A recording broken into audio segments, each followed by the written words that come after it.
All right, everybody out there in podcast land, I am Ward 1 candidate Jacob McGregor, and welcome back to your neck of the woods.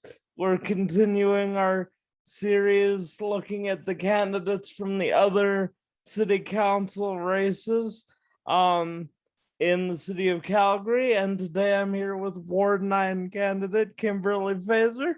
Do you want to introduce yourself?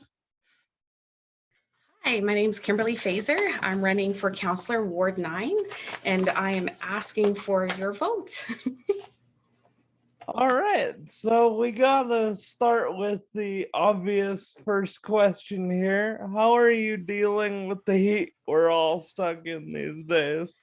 So thankfully at our house, we do have air conditioning. I feel bad for all my new plants outside, so we're watering 4 times a day, but overall, we're doing pretty good. Unfortunately, I'm not door knocking right now, but it's just because it's too hot and it's too hard to ask other people to be outside in this heat. I have run into that problem myself. I have been out a couple of times though, and man, it is like it's an oven out there for sure. Yeah. Are you able to go along when you do go?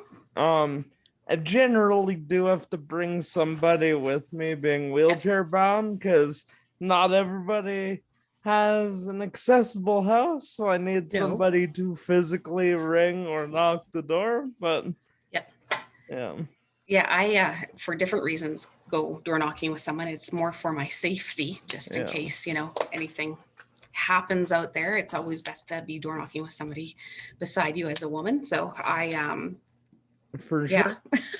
I'm not door knocking right now. It's just too hot.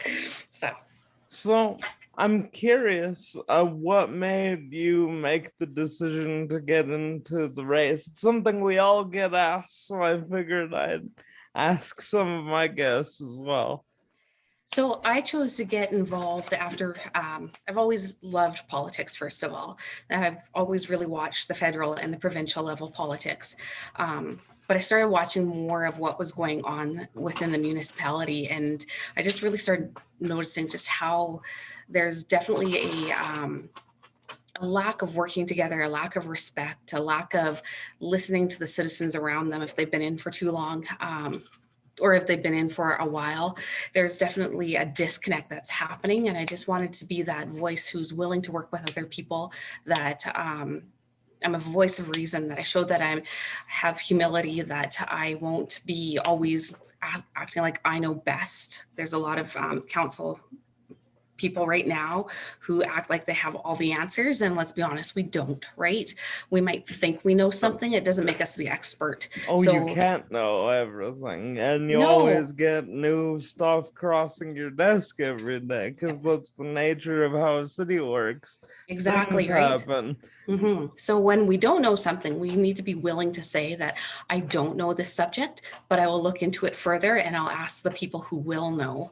And it's just kind of coming back to core values of what people in the city kind of respect, right? That we are listening, that we are going to work for you, the people who voted us in, as opposed to I know best. So that was kind of my reason for jumping in. I wanted to see a fresh perspective hitting council who are willing to work together and show respect to each other. Now that's interesting because you and I actually had similar motivations, it seems like, because I felt pretty taken for granted as a resident up here in Ward 1 and that I wasn't really being listened to. And then at the doors, I've heard over and over that people are both feeling ignored for the issues that they bring forward and also that their tax dollars aren't necessarily being spent. They're not getting value for that dollar, and I think in a lot of ways you and I are hearing sort of the same thing. Yeah, absolutely, right? The big one is that they're tired of going to meetings where they're getting yelled at. In my ward, they want to have more of a give and take relationship. Listen to us, admit when you don't know something, don't go on the attack. And the tax dollars is the big one. Everyone wants to see value for the money they're spending. And there seems to be a disconnect with city council right now, realizing that there's one tax base and that there's only one taxpayer, right? And you can't just keep going to the same well thinking, well, we can bleed the stone, right? That's kind of their attempt.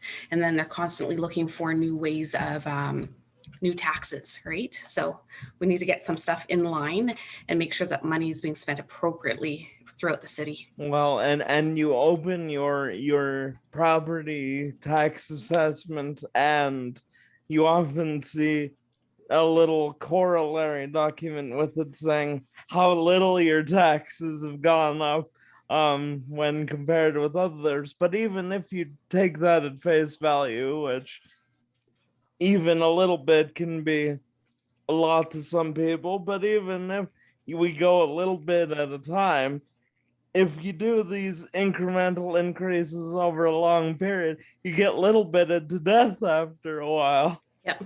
It's death by a million cuts, right? Exactly. And I always find it interesting that they never really show which jurisdiction that they're talking about. And if you're comparing it to a small community does not have the resource base to implement the taxes. So the dollar there doesn't go necessarily as far. But what they're concentrating on is core services. And that seems to be also the disconnect of what the city council is looking at right now. They see it as, well, this is for kind of their legacy projects, right? That I can use this money towards a legacy project, where there seems to be that forgetfulness that the legacy is the city and that we don't need to leave our stamp necessarily on the city. We just need to remember that the city needs to be flourishing for years to come after we're done in office. Well, and I would argue, and listeners will be familiar with the fact that I think you do need to still city build. So these projects do still need to happen on occasion. Yep, absolutely. However, you do need to balance that with properly funding your first responders and doing snow removal in a way that doesn't leave people either in a dangerous situation or with their car stuck in a windrow for 3 weeks after a snow event. Yep. And little things that, well, I know people who pop tires as the melt happened and there was such bad bumps and divots that their tires were popping trying to drive down the road. How often can you afford a brand new tire on your vehicles as well, right? That shouldn't be happening. So when I say legacy projects, we can talk about, let's even say the Green Line, right? Just as an example, it's taken us 20 years to get to this point, almost 20 years to get to the point where we're actually talking about maybe actually hitting the ground, like the breaking open the pavement. It shouldn't be taking that long to get a municipal project going. We know that the Green Line is something that is needed, but we need to balance that with the lack of tax dollars coming in. Is this the best way we can spend our money at this moment, right? So I think that as Calgarians, people are looking for a new council coming in to properly look at what is the most important item, right? So when I say a legacy project, I don't really mean the Green Line being a legacy project, because that would be a legacy project back to now MLA Joe Cece and Minister McIver, right? So that would be their legacy project left behind on the city, not current council. But that's kind of my thoughts on that. And what's interesting is, in a previous conversation, we talked about how we're sort of doing the same election over again from 2017. We're still talking about fluoride. We're still talking about the Green Line. We're still talking about the event center. We're still talking about density in our communities. And that's a sign that council is not functioning properly, in my opinion. It's ineffectual, right? There's too much fighting. There's too many. Look, when we come forward as people who want to run for city council, we usually have kind of big personalities, right? Sometimes we're more willing to listen to others. Sometimes we're not. But what we're seeing with this current council is that there's too many big personalities and no one's willing to work with each other, Yeah. right?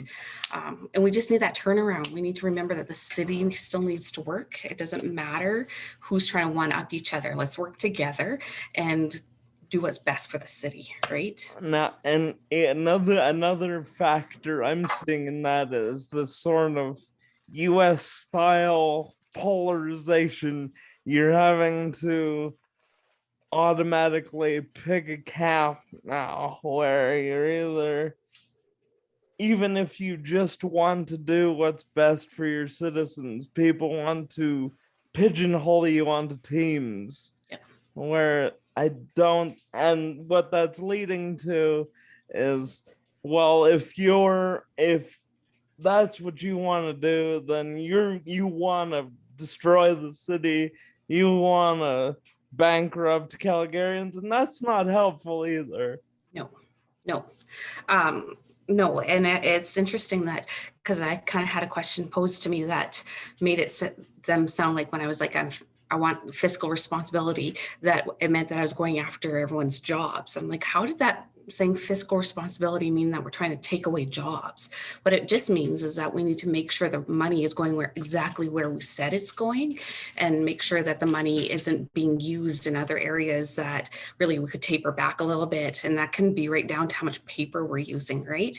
It doesn't necessarily mean that we're going after people's jobs. Oh, right? exactly.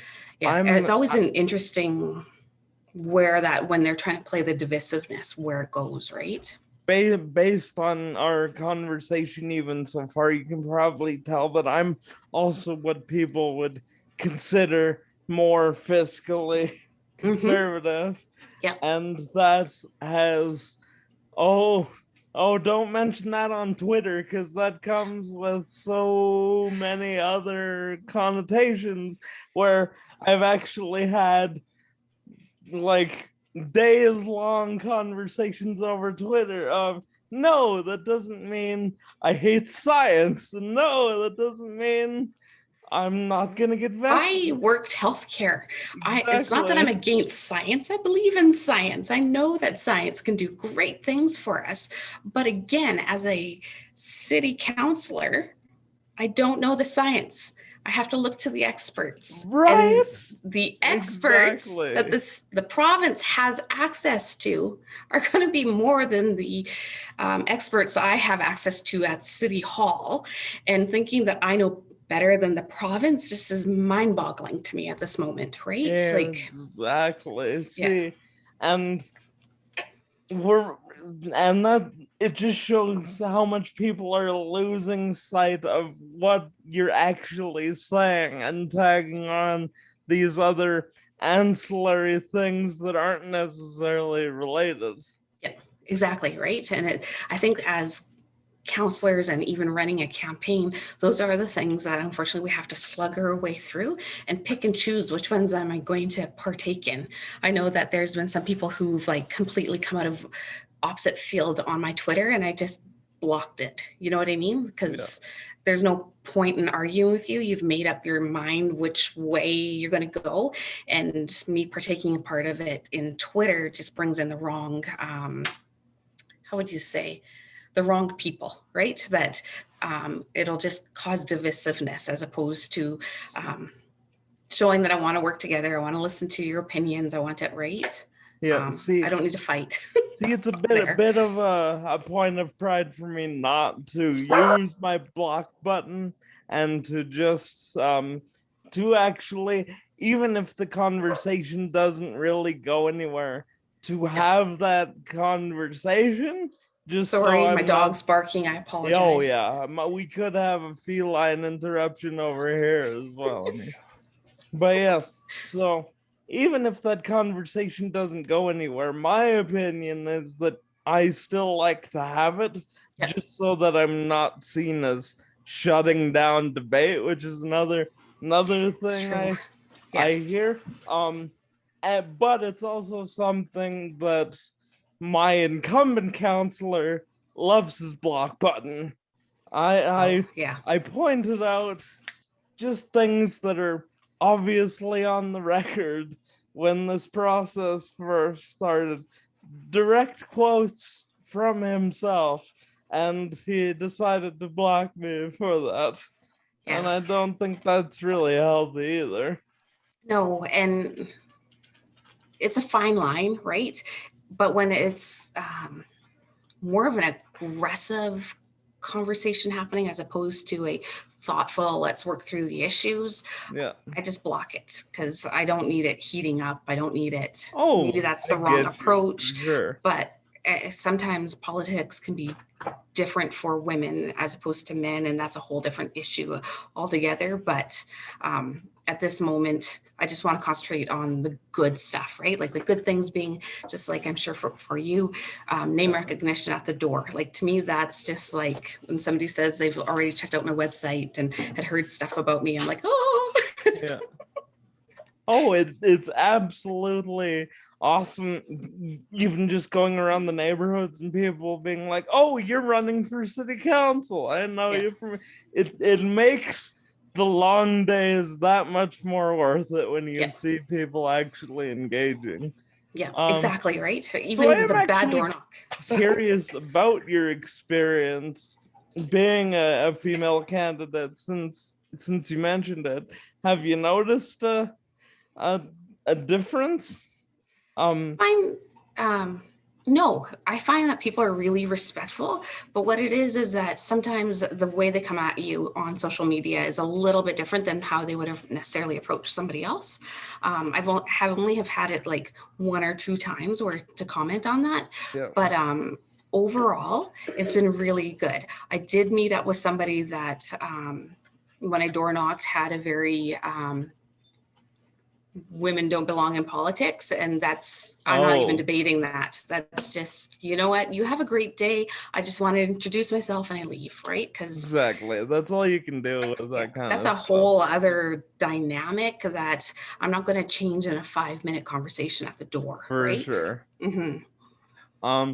So let's talk about how we get the city's spending sort of under control. And I've talked about this as well. I would support a across the board all sectors of the organization audit. And from doing my research before this episode, it sounds like that's something you would be in favor of as well. Absolutely. I think that is absolutely needed. A third party audit of all the city departments, just to see exactly where the money is going, compare it to the city auditors and see what they have and mesh those and really properly review. I think that sometimes these audits can happen without the full review, and we need to have the review happening. Either council sits down and properly does it with another party coming in and looking at it, or we hire that out again as look between these audits, see what you're Absolutely. seeing, right? Because we're not experts, right? But we do need the experts to come in and see. And our council that we have currently has kind of did the big shift, right? That as opposed to council elected controlling what's happening at the city, it's now moved over to the cities telling the councillors, Admin right? does so much of the work now, these Yeah. unelected bureaucratic officials, right? Yeah. And I And think sorry. part of the audit also has to be, from my perspective, about, and this is something that came up in a previous episode, and that's the idea of scope creep. You start out with a committee or a body doing one thing or a set of things, and then in the course of that work, you add 20 other things to the scope of what you're doing, and then suddenly the work you're doing has no relation to where you started. And I Yeah. think the audit can help with things like that as well. Absolutely. And sometimes it's going to point out even that, well, this department has way too many people in it, but this department doesn't. And you might be able to shift it around accordingly, right? That way, you know what I mean? Or that there's this much funding sitting over here that hasn't been touched in so much amount of time. Maybe we can shift it to here who needs more money. And that's really what the city needs that whole look at, right? That it needs Yeah. everyone stepping aside and just we need it reviewed. We need to have a proper look. We need to see if there's redundancies. We need to see how badly, like you said, the scopes have changed. And, public to private sector, they notice that right away, right? The private sector will be like, okay, well, the scope is now fully changed. This is a whole new, this whole new issue needs to now come to council or to upper people to take a look at this and say, no, yes, no, right? And I don't find that necessarily in the city. That's what we always see. It just keeps piling on. And then we see ballooning budgets. I think this is something we would definitely be able to work on if, knock on wood, we both are successful in October. Right, we can hope. So, I'm going to work my butt off to make that happen, and I'm sure you are too. Absolutely. So, let's talk about some things you're hearing specifically in Ward 9 about things that people are bringing up that maybe you hadn't thought of. I'm not really finding that yet. I'm finding that for the most part, people really are concentrating on their taxes, that they don't feel listened to. They're tired of being yelled at public meetings. I had one person contact me the other day that they found that the public meeting that happened was a complete turnaround to what it normally is. And I wonder if that has everything to do with the election process. If that's things he's been hearing at the door himself, I don't know. But it is intriguing, right? This is going to sound terrible. That definitely is a big one for me as well. That whole sort of theme of engagement taxes and other things.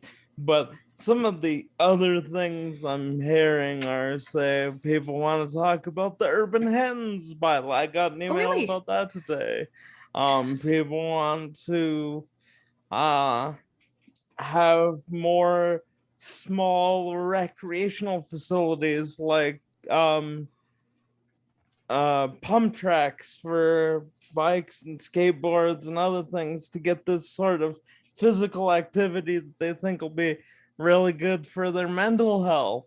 People, speaking of mental health, that's been a big one coming out of COVID, that people want to know where to start if they're having some troubles, and that's something I'm really committed to. Yes, absolutely, right. And the other thing, as you said, COVID, really how we live our daily lives in the last 16 to 18 months has completely pivoted. And for people saying life go back to normal, we don't know what that normal really is going to look like. For some people, they're going to be absolutely like, nothing changed for us, let's go. And then there's going to be that group of people where they've really bubbled themselves, right? So the idea of going out into the world is going to be a challenge for them, and we need to be ready for that. We need to be ready for seeing what comes out of it, right down to the guidebook, right? Where they're really pushing these tower living. But when the pandemic really started, they started seeing a flood of people leaving the towers. Will that come back? Will that change? We have to look at the vacancy rates, that kind of stuff happening inside those towers, to figure out if this is really something we need to concentrate on in the next 10 years, or is that something we wait to do for a bit, right? Well, and the other interesting piece of that for me is you mentioned the Green Line earlier. That's based on ridership statistics and other things like that. And are we gonna see that same level of ridership now that we're more aware that people can do their work remotely from home and things like that? Well, and then the other aspect of the Green Line, as you said, really it goes through a big portion of Ward 9, right? It's not really taking people to where they want to go, right? It's not taking them into the industrial zones. It's not taking them into different quadrants unless they go through the downtown core. Plus the fact that from what we've seen, they're not talking about having parking lots for people to bring their cars to. They're expecting them to take the trains or take the buses and then do the transfers.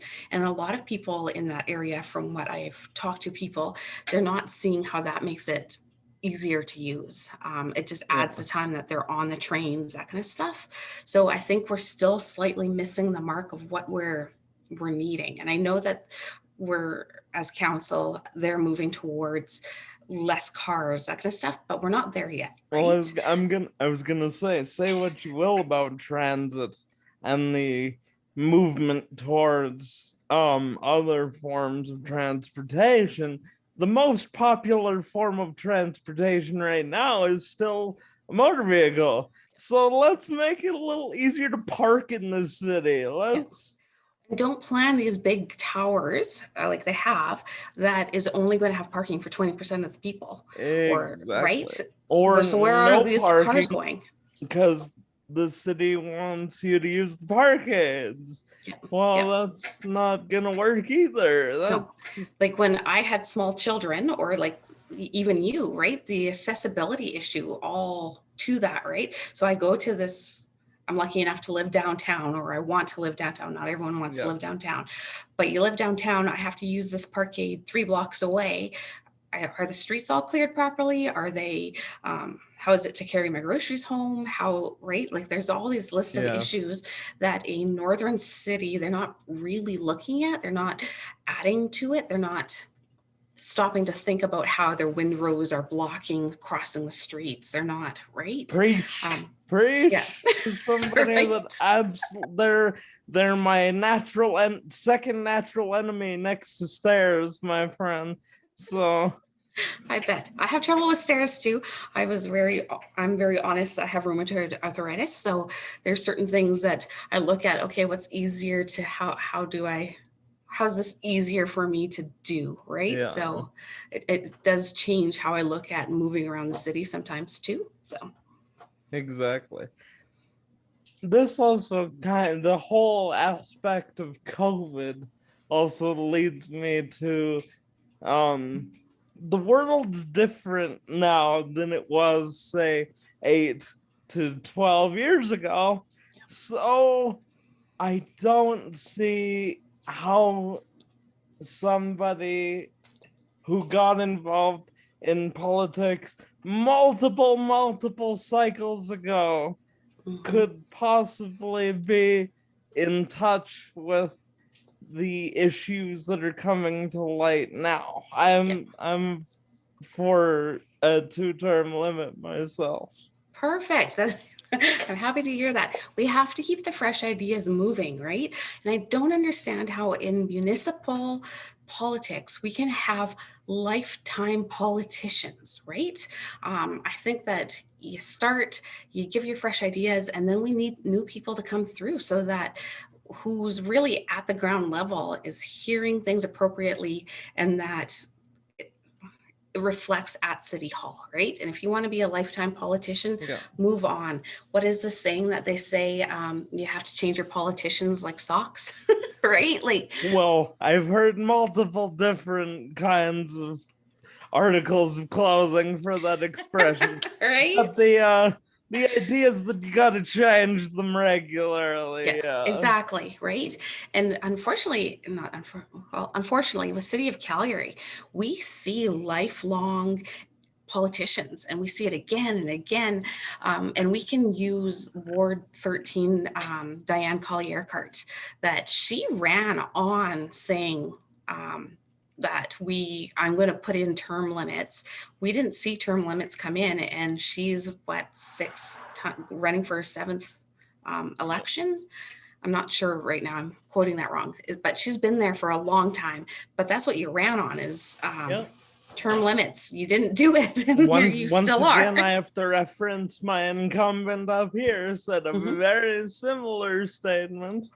And the idea was that he might only do 2 terms, and then all of a sudden he was like, well, I'm for term limits, but I'm gonna go one more time. And that's disingenuous. Exactly, right? it's not only disingenuous, you lied to everyone, right? Like it's one thing if you can't get those term limits in, fine, but I'm going to run for 2 terms. If I can't get it in, then I need to leave to let someone else come in, right? And have fresh ideas to keep our city flowing and having, making sure that the new business sectors can come in and that I'm not blocking them in any way, that our city still feels vibrant, right? So that we don't continue to Absolutely. lose our young people who are leaving our city and not coming back, right? So Yeah, let's talk about that brain drain, so to speak, that's sort of become a topic du jour for municipal politics here. How do we keep these students and young people? I'm just leaving that young person demographic that we're talking about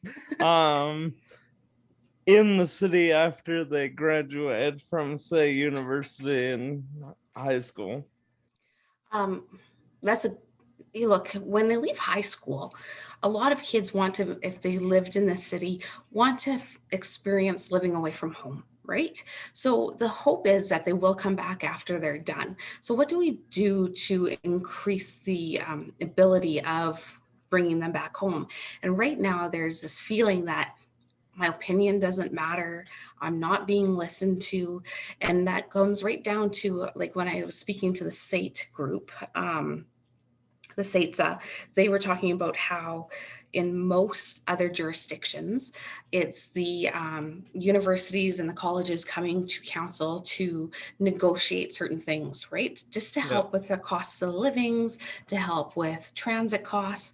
But here in Calgary, we still have it that the administration of the campuses needs to go and do that as opposed to the students doing it themselves. So then there's this big disconnect that they don't feel like they have any control, right? It's always someone else doing something for me. My voice doesn't really matter. It's always top down here. And I had heard that from Sates as well, that our system is kind of backwards. And as a former student at the University of Calgary, I can say that as well.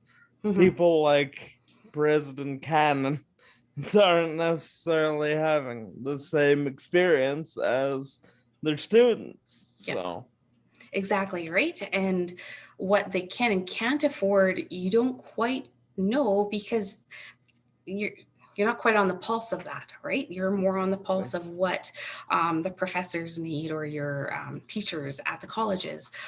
You're not worrying of really what can that student afford. I need to worry about what my professor needs and how do I make sure that his classroom has or her classroom has the right materials that are required, right? So yeah, I think it needs to have a fundamental shift in that source and just really having more opportunity to have the council talking to the young people.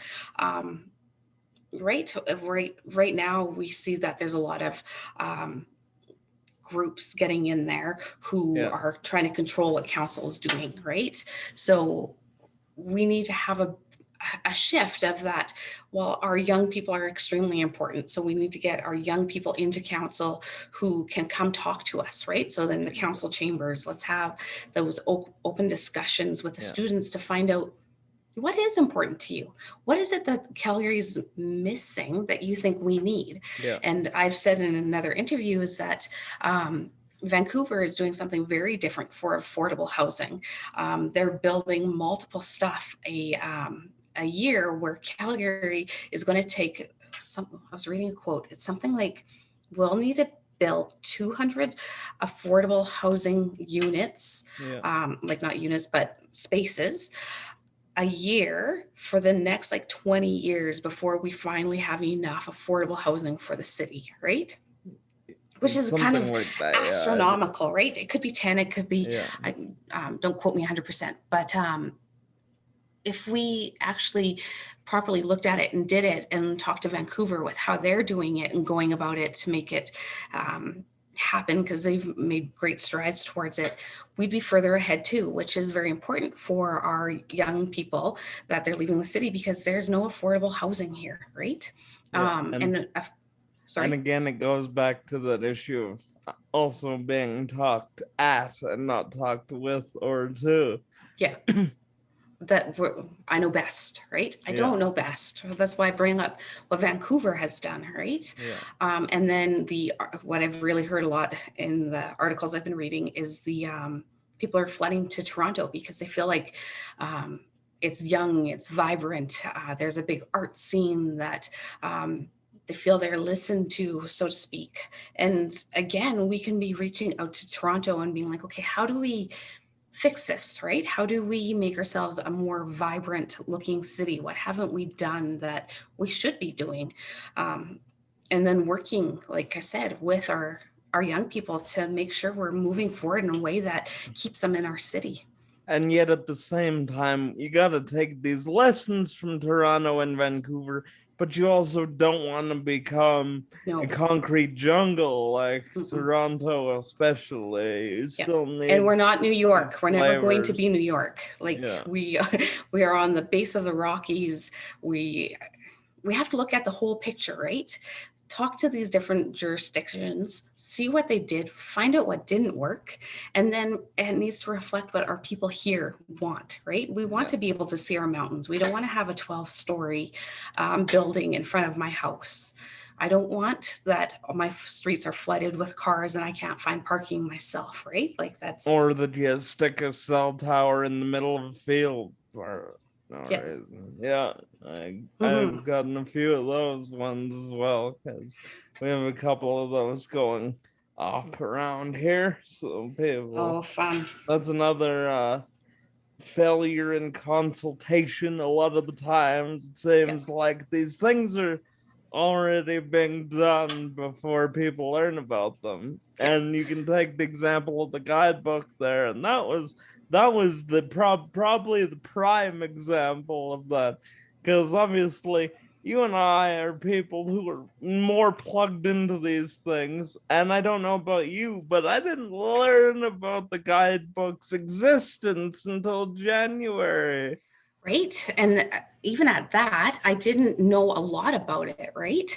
So if you were a CA fully connected and finding out about things, you found out a little bit more trickling information, but like that guidebook didn't come out until like the end of January, right? Yeah. And then by the time you fuddled your way through it, they already had a meeting that, this is a done deal kind of idea, and the outrage, and then council yelling at people that it's misinformation, that it's letting you guide, but yet they weren't answering questions, right?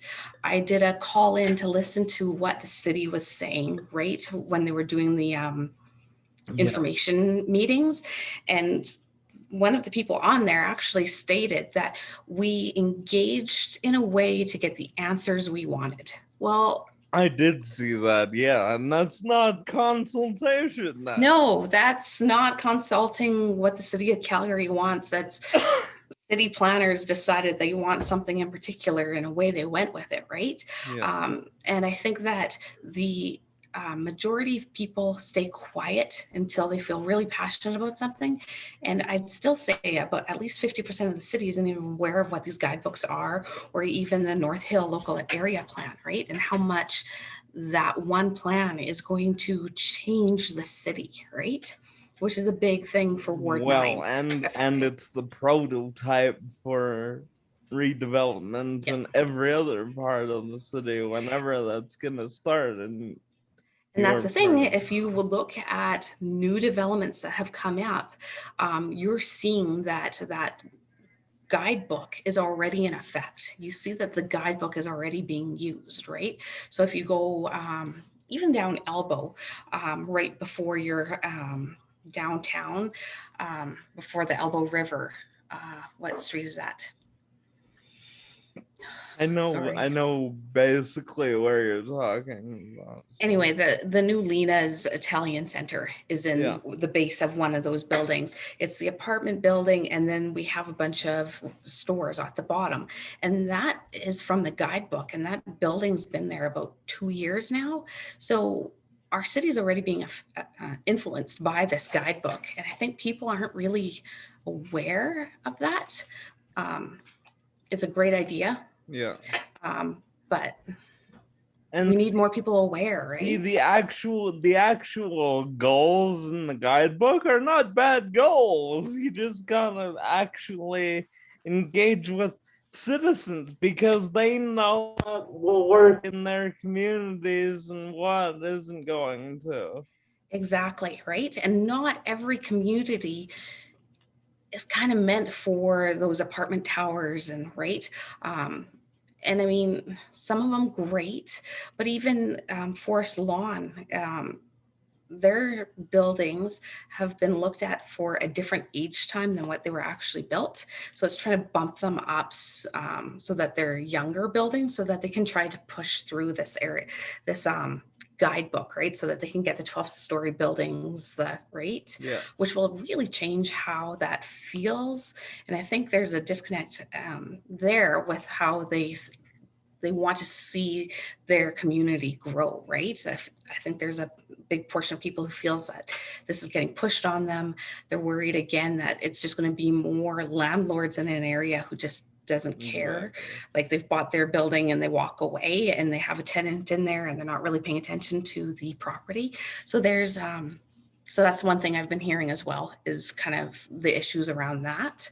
And Ward 9's in a very unique area, right? That they do cross Deerfoot. They go from having Bridgeland, Inglewood right in the city center Yeah. to all the way that you have Forest Lawn, Southview, Forest Heights, Red Carpet, right? So the needs of the ward is very different depending upon where you're sitting.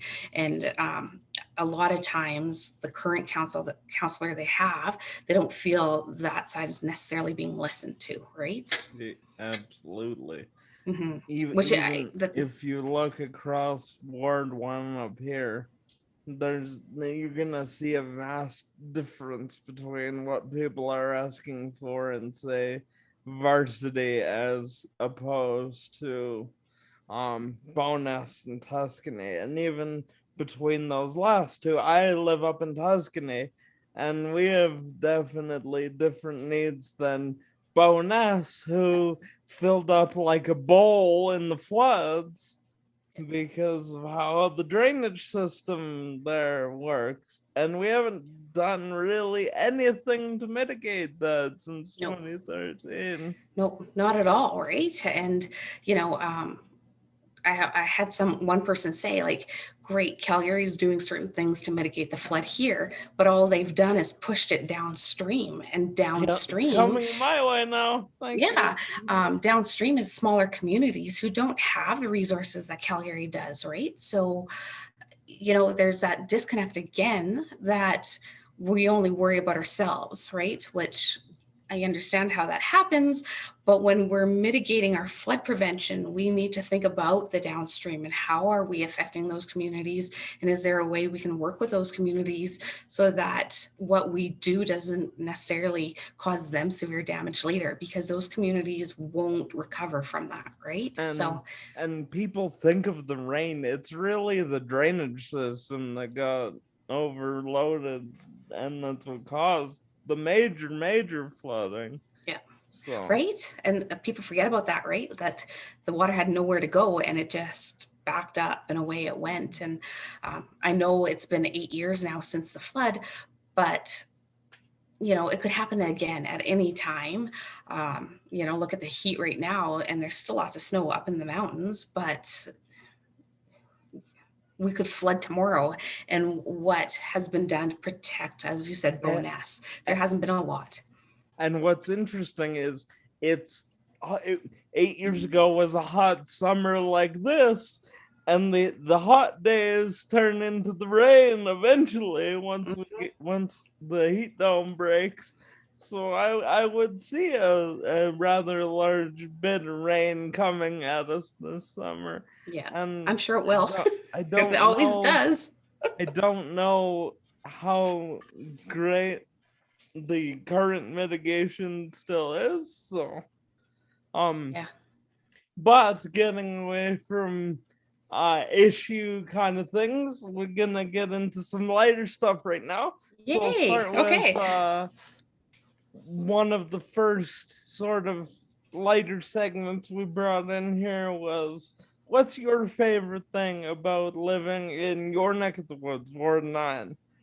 So I'm very open and honest. I don't actually live in Ward 9. I live just outside it. I was talking to people who said that by the next election, where I live might be included in Ward 9.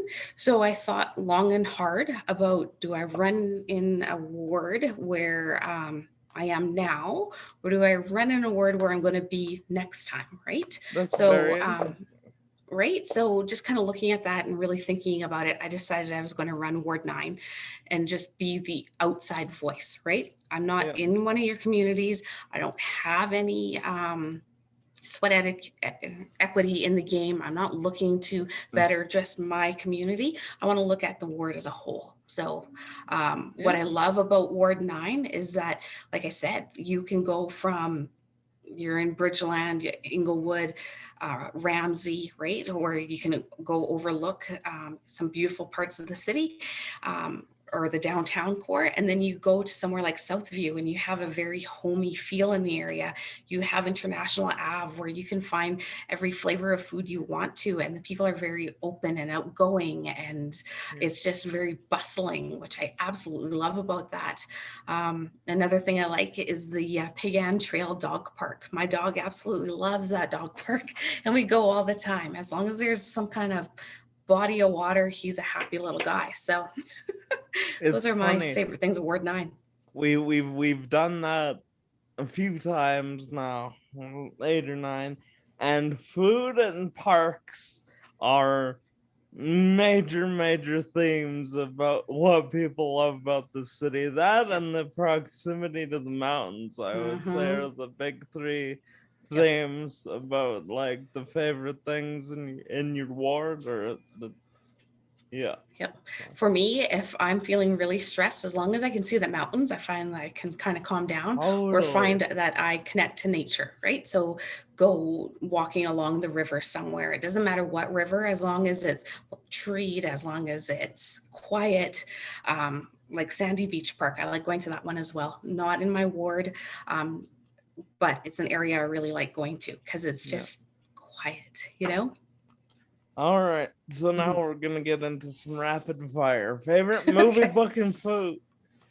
Oh, favorite movie. Oh, that's a hard one. There's so many great movies out there. That's a really hard one.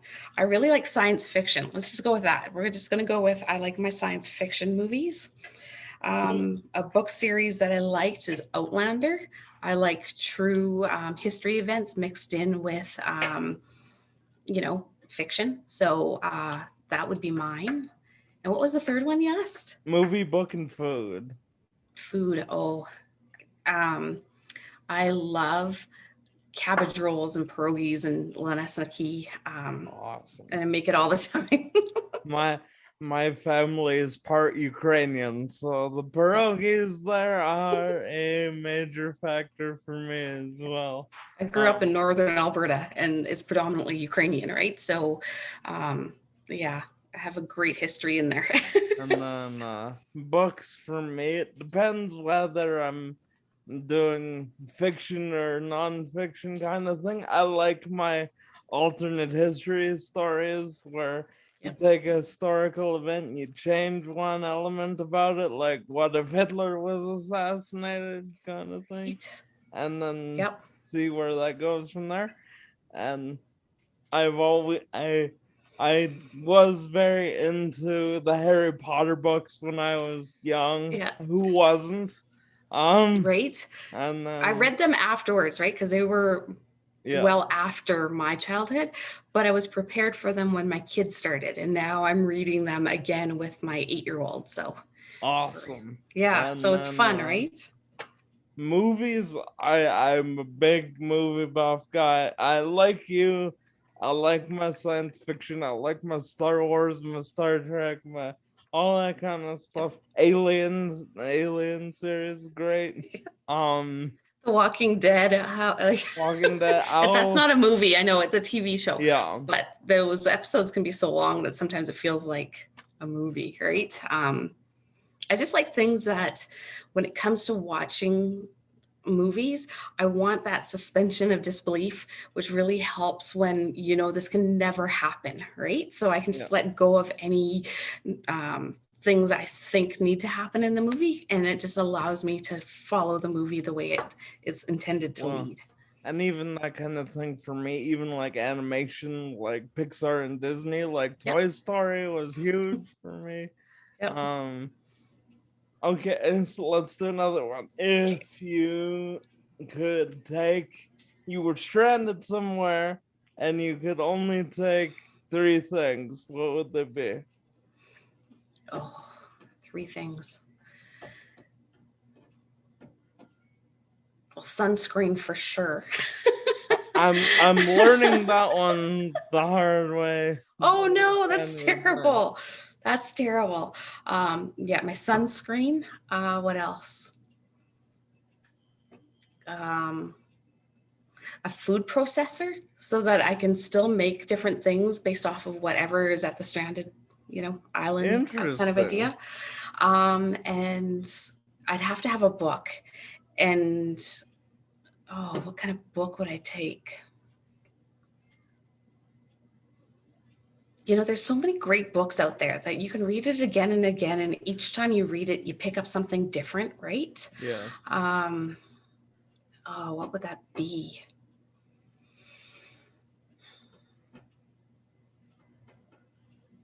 You know what? Let's say I would take Chaucer's book.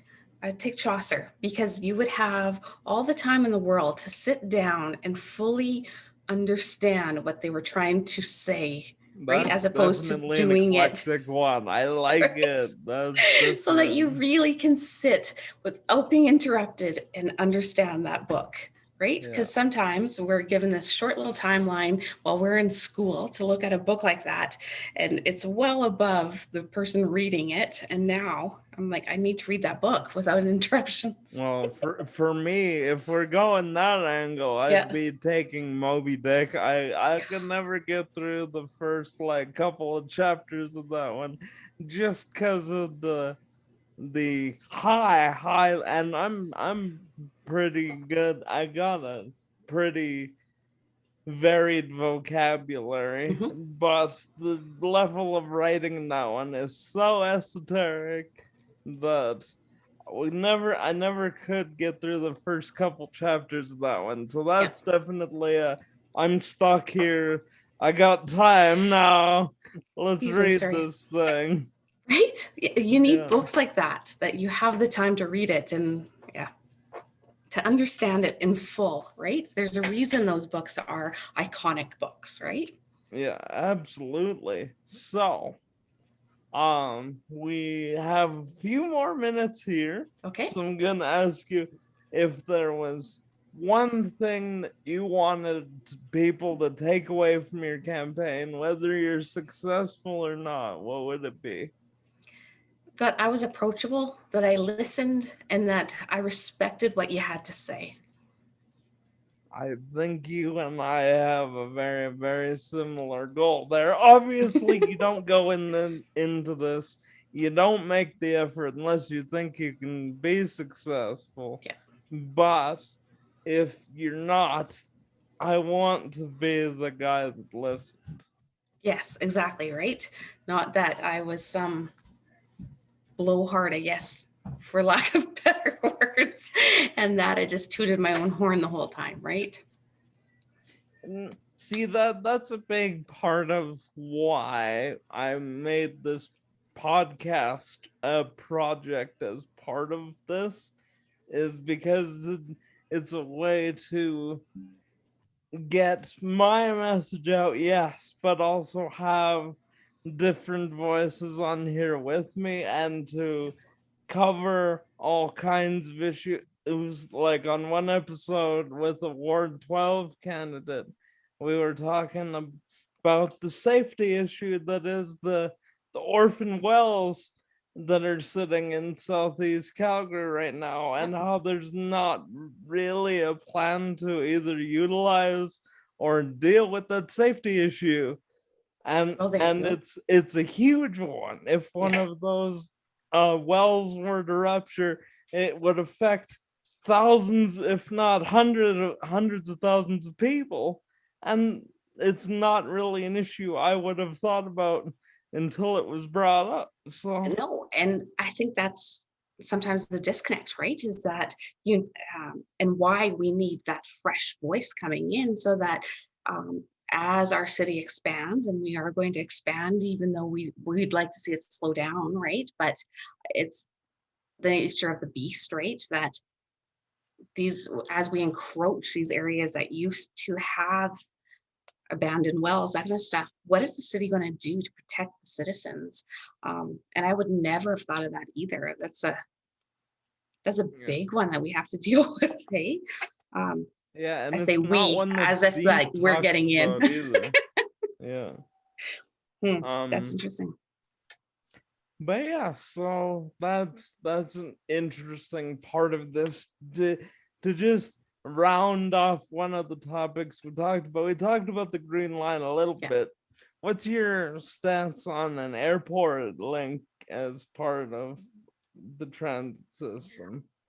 I think that's brilliant. I really do. Not everyone's going to use it, but I know that when my husband and I travel alone, which doesn't happen very often, because we have children at home and no family right here in the city, they can come and help us every once in a while, but you can't ask a lot. We're always looking for ways that we don't have to leave a vehicle there, right? So the transit, having a not rapid, but the train going there would be a big help, right? Yeah. So I'm in favor of it, but it has to have more than just going directly downtown. Yeah, It has to have a for few other sure. stops so that people feel like it's usable, right? Actually connecting different bits of the city. I Yeah. can totally understand that. So that's gonna be where we wrap it up today, I think. So I just want to do our every episode we do some reminders here at the end. Sure. If you've had your first vaccination, get your second. You need both shots to be fully protected. Now that we're in this heat wave, everybody stay hydrated. I don't want to lose any constituents because they didn't take the heat seriously. So stay especially safe tomorrow. out there. Tomorrow's Canada Day, and we're all going to be out. Make sure you have like that Gatorade with you. Make sure that you take some sort of little snack with you just in case, and make sure there's lots of water and you have somewhere that you can go to cool off just in case you're overheating. And have a great Canada Day, whatever your stance is on the mask bylaw. Be safe.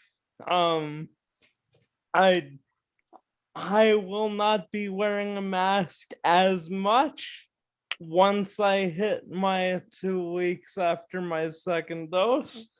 I hit my 2 weeks already. Yeah. But my 2 weeks will be July 8th, so you may see me in a mask for the next week or maybe two, depending on the situation. But with the provincial mandate being dropped, my team won't be necessarily wearing them, and I don't think you should be. We don't need to be legislating this. We need to be accepting the good news about the vaccine.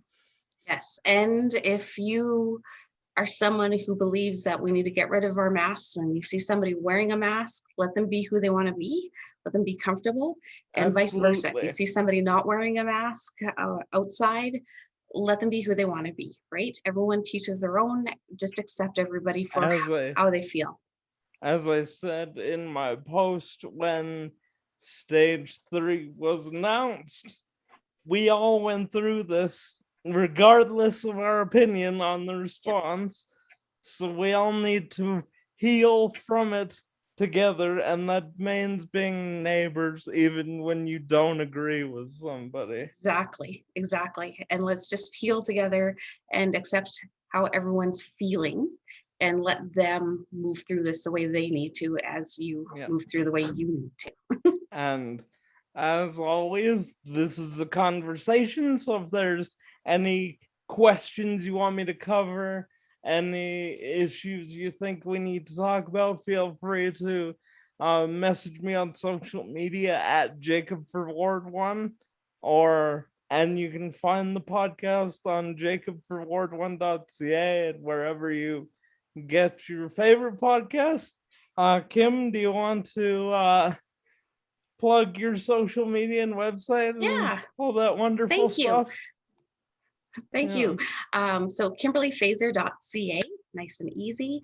Kimberley Feser for Ward 9 is my Facebook, KA Feser on Twitter, and kimberley.feser@gmail.com is my email. I respond very quickly. Reach out to me if you have any questions, if you'd like to learn more of what Jacob and I talked about tonight. I would love to talk to you. So. All right, guys, thank you. That's what's going on in your neck of the woods.